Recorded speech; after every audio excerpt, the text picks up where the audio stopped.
I have always loved the water. From the time that I was a little kid on my dad's fishing boat or going out assisting him clamming, he had his own clam beds. I was involved in just on the water, just loved it. There's no better place to be than out on the water. However, it's a treacherous place. I knew I wanted to get into law from an early age, and it gave me an opportunity to combine my two loves, the love of law and the love of the sea. And it's very, very interesting.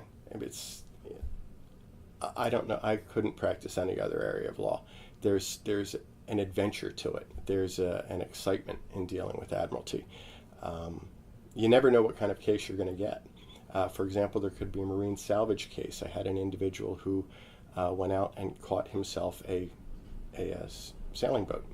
Apparently, the person who was on it was it was a very high-tech sailing boat, and it was computerized. And he went to the back of the vessel when the boom shifted, and it knocked him into the water. And the vessel, under autopilot, sailed away.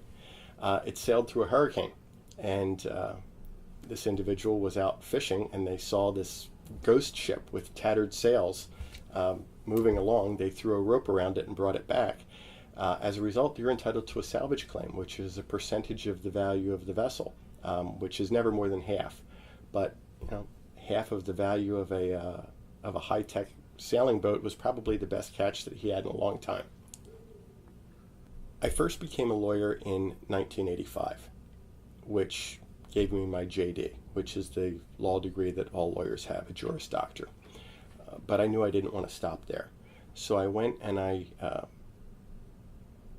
attended Tulane University in New Orleans, which their law school offers what's called an LLM in Admiralty. It's the only law school university in the United States that offers the LLM in Admiralty. There are only two other schools in the entire world that offer the LLM and Admiralty degree.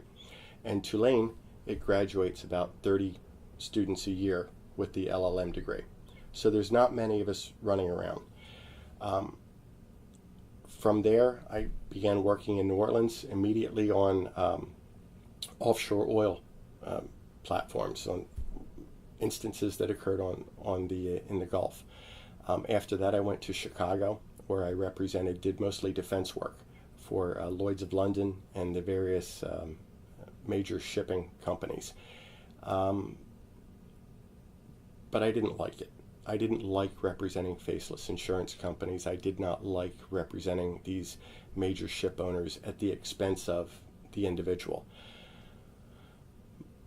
Most of the time when I had an individual who I was defending against, they had the unfortunate circumstance of having an attorney that did not know what Admiralty law was. And frankly, I bullied them. I would use procedural devices to outmaneuver them and reduce their claim to next to nothing. And even though I got a good paycheck from it, I went home and I didn't feel very good about myself. And so I decided it was time to jump the fence.